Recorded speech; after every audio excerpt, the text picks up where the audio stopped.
সাফজয়ী ফুটবলারদের বরণ করে নিতে চলছে শেষ মুহূর্তের প্রস্তুতি। এই মুহূর্তে বিমানবন্দরে আছেন আমাদের সহকর্মী নাসিফ শুভ। চলে যাচ্ছি তার কাছে।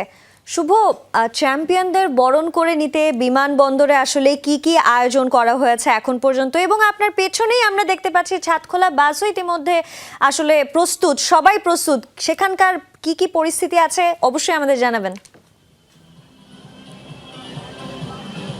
অবশ্যই সঞ্জনা, ঠিক আমার পিছনে কিন্তু এই মুহূর্তে চলে এসেছে ছাদখোলা বাস। যে ছাদখোলা বাস কিন্তু বরণ করে নিতে প্রস্তুত চ্যাম্পিয়নদের, অর্থাৎ মালদ্বীপে যে অনুষ্ঠিত হয়েছে অনূর্ধ্ব-19 অনূর্ধ্ব-20 সাফ চ্যাম্পিয়নশিপ, সেখানে কিন্তু টানা দ্বিতীয়বারের মতন শ্রেষ্ঠত্ব ধরে রাখলো টিম বাংলাদেশ, এবং সেই সাথে তাদেরকে বরণ করে নেওয়া অর্থাৎ চ্যাম্পিয়নদের বরণ করে নেওয়ার যে উপলক্ষটা সেটাও কিন্তু খুব রঙিনভাবে সাজানো হয়েছে। আপনারা দেখতে পাচ্ছেন যে ছাদখোলা বাস, সেই সাথে পুরো বাস জুড়ে কিন্তু ব্র্যান্ডিং করা হয়েছে। আপনারা দেখতে পাচ্ছেন যে আলোকসজ্জা সহ ভিতরে কিন্তু সাউন্ড সিস্টেমের ব্যবস্থা রয়েছে। অর্থাৎ এই যে প্রথাটা শুরু হয়েছে সে 2022 নারী সাফ চ্যাম্পিয়নশিপ জয়ের পর থেকে সারা দেশের ফুটবল সমর্থক এবং ফুটবলকে সারা দেশে ছড়িয়ে দেওয়ার যে প্রত্যয়টা শুরু হয়েছিল সেটি কিন্তু এখন পর্যন্ত অতিবাহিত রয়েছে, এবং সাধারণ দর্শক, সাধারণ ফুটবল প্রেমী, সর্বোপরি সকল যে ফুটবল বোদ্ধারা রয়েছে অর্থাৎ পুরো দেশের সাথে এই আনন্দটা ভাগাভাগি করে নেওয়ার জন্য কিন্তু এই আয়োজনটা। অর্থাৎ বিমানবন্দর থেকে তারা কিছুক্ষণের মধ্যে বেরিয়ে আসবেন সাফজয়ী ফুটবলাররা, এবং এই বাসটিতে চড়েই কিন্তু তারা হাতিরঝিলের এমপি থিয়েটারে যাবেন। সেখানে কিন্তু তাদেরকে বরণ করে নিতে রাজকীয় সংবর্ধনার আয়োজন করেছে বাফুফে। তার আগে কিন্তু যুব ও ক্রীড়া মন্ত্রণালয় থেকে কিন্তু তাদেরকে ভিতরে বরণ করে নেওয়ার প্রস্তুতি চলছে। আমরা দেখেছি যে প্রতিমন্ত্রী যুব ও ক্রীড়া মন্ত্রণালয়ের আমিনুল হক তিনি কিন্তু এসে পৌঁছেছেন, অর্থাৎ ফুটবলারদের সাথে তিনি সময় ওখানে ব্যয় করবেন, সেই সাথে তাদেরকে বরণ করে নেওয়ার যে আনুষ্ঠানিকতা রয়েছে সেটিও কিন্তু তারা দেখাবেন। আমরা যদি একটু ঘুরিয়ে যদি আসলে বাসটিকে দেখাতে চাই, অর্থাৎ প্রায় আমরা ধরেই নিতে পারি যে খুব কাছাকাছি অবস্থানেই আমরা ঠিক রয়েছি। অর্থাৎ যারা এখানে যারা ফুটবলাররা রয়েছেন তারাও চলে আসার একদম দ্বার প্রান্তে কিন্তু দাঁড়িয়ে আছেন। অর্থাৎ বাস কিন্তু ঘুরিয়ে নেওয়া হচ্ছে, যেখান থেকে বিমানবন্দর এলাকা কিন্তু ত্যাগ করবে ঠিক সেই জায়গাটা থেকে কিন্তু সেই জায়গায় কিন্তু আসলে বাসটি মুখ করিয়ে নেওয়া হচ্ছে। আপনারা দেখতে পাচ্ছেন যে গণমাধ্যম কর্মীদের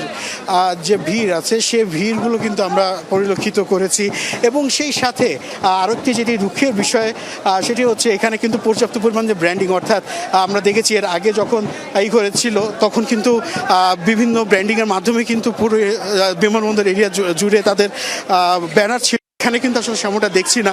আপনারা এরই মধ্যে দেখতে পাচ্ছেন, অর্থাৎ ফুটবলাররা কিন্তু চলে এসছেন, তারা কিন্তু কাছাকাছি আছেন। অর্থাৎ তারা আমরা যমুনার পর্দায় কিন্তু আপনাদের সবশেষ আপডেটটা দেখানোর চেষ্টা করছি।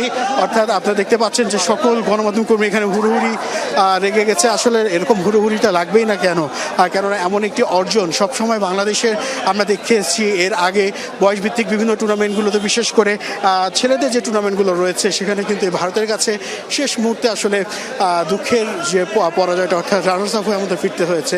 কিন্তু পরপর দুইবার, অর্থাৎ এই যে সাফ অনূর্ধ্ব-20 চ্যাম্পিয়নশিপ সেখানে কিন্তু পরপর দুইবার অর্থাৎ তারা যে শিরোপা অর্থাৎ শ্রেষ্ঠত্ব সেটি কিন্তু আসলে ধরে রাখতে সক্ষম হয়েছে। এবং যে কথা না বললেন না, রোনান সুলিভান এবং শেষে ডেকলান সুলিভান বাংলাদেশের বয়সভিত্তিক দলের সবশেষ যে সংযোজনটি রয়েছে তারা কিন্তু দেখিয়েছেন তাদের সামর্থ্যের কথা।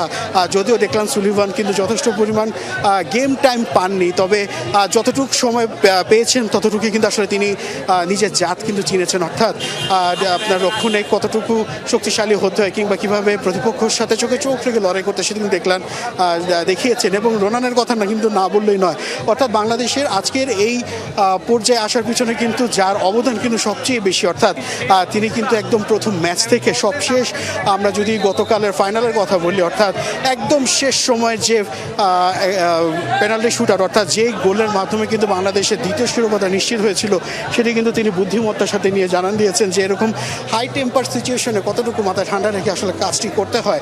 এবং বাংলাদেশের দীর্ঘদিনের যে খরাটি রয়েছে, অর্থাৎ নাম্বার 9-এর যে অভাবটা, সেটি কিন্তু আমরা তার মাধ্যমে আসলে দেখতে পেয়েছি যে পূরণ করা আসলে সম্ভব, যদি ঠিকঠাক মতন তাদেরকে ধরে রাখা হয়। এবং নার্সিংয়ে যে বিষয়টি রয়েছে সেটি কিন্তু যদি আমরা ঠিকঠাক মতন ধরে রাখতে পারি তাহলে কিন্তু বোঝাই যায় যে এই রোনানের ভিতরে যে প্রতিভা রয়েছে সেটি কিন্তু আসলে কতটুকু প্রয়োজন বাংলাদেশ দলের জন্য। অর্থাৎ দীর্ঘদিন ধরে বাংলাদেশ জাতীয় দলের অর্থাৎ নাম্বার 9-এর যে একটি সংকট, অর্থাৎ যখনই আমরা দেখতে পাচ্ছি যে বল আসলে বানিয়ে নেওয়া হচ্ছে ডি বক্সের ভিতরে গিয়ে, অর্থাৎ একদম শেষ মুহূর্তে গোলের যে আয়োজন, সেই আয়োজনটাতে আসলে পণ্ড করে শেষ মুহূর্তের দুঃখ নিয়ে মাঠ ছাড়া, সেটি কিন্তু রোনারের মধ্যে সেই জায়গা থেকে নিমজ্জিত যে ফুটবলটা রয়েছে আমাদের, সেখানে কিন্তু আসলে তুলে আসাটা অনেকাংশে সম্ভব। এমনটাই কিন্তু সকলেই জানাচ্ছেন যারা ফুটবল বোদ্ধা রয়েছেন, ফুটবল বিশ্লেষক রয়েছেন, তাদের সকলেই মত যে আসলে এই সময়টাতে বাংলাদেশের যে পরিমাণ হাইপ হয়েছে সেটিকে ধরে রাখতে হলে, পুনর্জাগরণ করতে হলে কিন্তু এরকম একটি নাম্বার 9 বাংলাদেশ দলের জন্য খুবই দরকার। সঞ্জনা।